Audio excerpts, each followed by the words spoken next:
Class 8th exercise 9th C, which is related to marked price, discount, sale price, cost price, etc.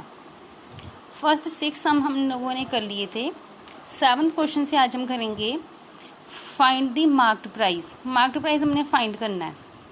Cell price दिया हुआ है मुझे sofa set का, उस पर डिस्काउंट रेट मिल रहा है, मुझे 10% डिस्काउंट मिल रहा है। तो मैंने ये बताना है कि उसका मार्क्ड प्राइस कितना होगा, कि जो उसका प्रिंटेड प्राइस है सोफ़ा सेट का वो कितना होगा। तो उसके लिए मैंने आपको पहले भी लास्ट लेक्चर में फॉर्मूलेस जो थे वो अंडरलाइन करवाए थे कि जो मार्क्ड प्राइस है वो 100/100 minus discount percent multiply SP होता है। और अगर SP निकालना है तो marked price multiply 100 minus discount percentage over 100 होता है। तो इन दोनों में से कोई एक फॉर्मूला यूज़ करेंगे, वो देखेंगे कि क्या गिवन है। SP गिवन है, मैंने मार्क निकालना है तो ये वाला फॉर्मूला अप्लाई करेंगे। Sum number 7 part number A, sale price दिया हुआ है 9000, डिस्काउंट परसेंटेज दिया हुआ है 10%, मार्क्ड प्राइस हमने फाइंड करना है। वही नो मार्क्ड प्राइस होता है 100/100 minus discount percentage multiply sale price.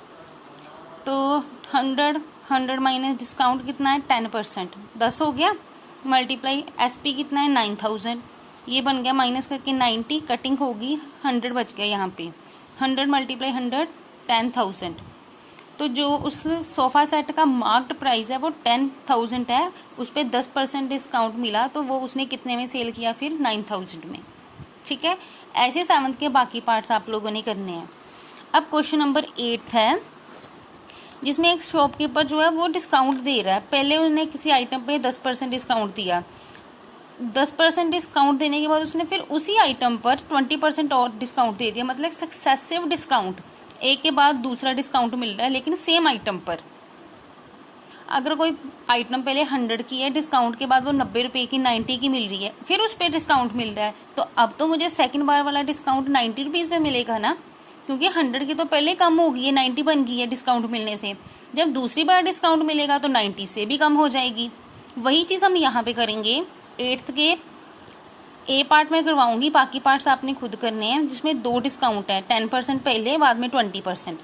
तो मार्क्ड प्राइस मुझे दिया हुआ है 5 पेन्स का 1000, उस पर सक्सेसिव डिस्काउंट्स मिल रहे हैं, लगातार डिस्काउंट मिल रहा है। 8th question part number A, marked price दिया हुआ है 1000, फर्स्ट डिस्काउंट ये है, सेकेंड डिस्काउंट 20% है। अब मैं फर्स्ट डिस्काउंट से स्टार्ट कर रही हूँ।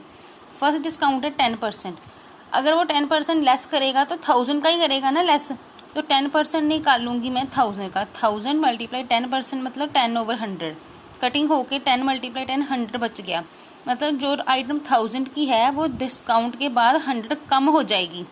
तो अब डिस्काउंट के बाद SP कितना होगा, कितने में सेल करेगा अगर वो फर्स्ट डिस्काउंट देता है तो 1000 माइनस 100 मतलब 900। अब फ्राई पैन की कॉस्ट होगी 900, लेकिन शॉपकीपर ने क्या किया, अब इस पर एक और डिस्काउंट दे दिया। अब उसने सेकंड डिस्काउंट दिया 20%। अब जो ये सेकंड डिस्काउंट मिलेगा वो मुझे 900 पे मिलेगा, क्योंकि 1000 का तो उसने पहले कम कर दिया है 10% डिस्काउंट देके, 900 का कर दिया उसको। अब जो मेरा सेकंड डिस्काउंट होगा वो 20% ऑफ 900 होगा, तो 900 मल्टीप्लाई 20/100, ये कटिंग हो गए 180, इसका मतलब 180 और कम हो जाएगा। अब किसमें से कम होगा, 900 में से। तो अब सेकंड डिस्काउंट कितना, सेकंड डिस्काउंट के बाद sale price after second discount कितना होगा, 900 माइनस 180, दैट इज 720। तो ये फ्राई पैन का मेरा रेट होगा। ठीक है, इसके बाद 10th क्वेश्चन है, उस पर जो स्टेटमेंट है 20% हमें मार्क प्राइस जो है वो 20% अबव है कॉस्ट प्राइस से, जितना भी कॉस्ट प्राइस होगा उसका 20% ज़्यादा होगा मार्क्ड प्राइस। मान लो अगर कॉस्ट प्राइस 100 है ना, तो उस मार्क्ड प्राइस जो है 120 होगा, मतलब इसका 20% और ज़्यादा। तो बाद में वो उसको सेल कर रहा है डिस्काउंट 20% पे, हमने ये बताना है कि उसको गेन हुआ कि लॉस हुआ, और ये उसका कॉस्ट प्राइस है 550।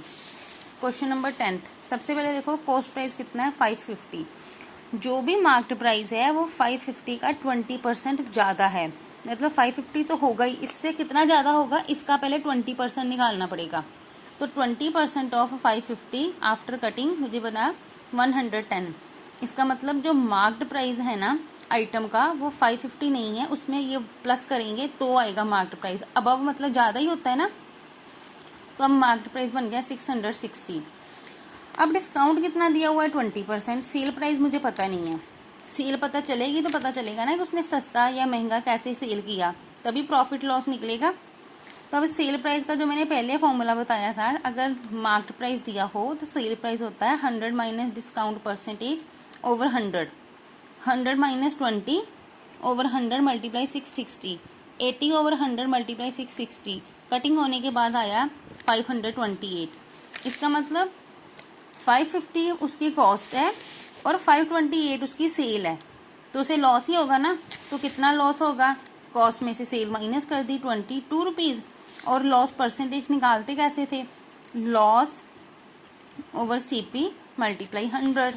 तो लॉस कितना है 22, सीपी कितना है 550 मल्टीप्लाई 100, कटिंग की ये 11 के टेबल पे कट के 11 two the 22, 11 5 the 55, 2 multiply 10 over 5, ये फिर 5 ने कट, ये से 5 1 the 5, 5 two the 10, 2 two the 4, मतलब इसे 4% लॉस होगा।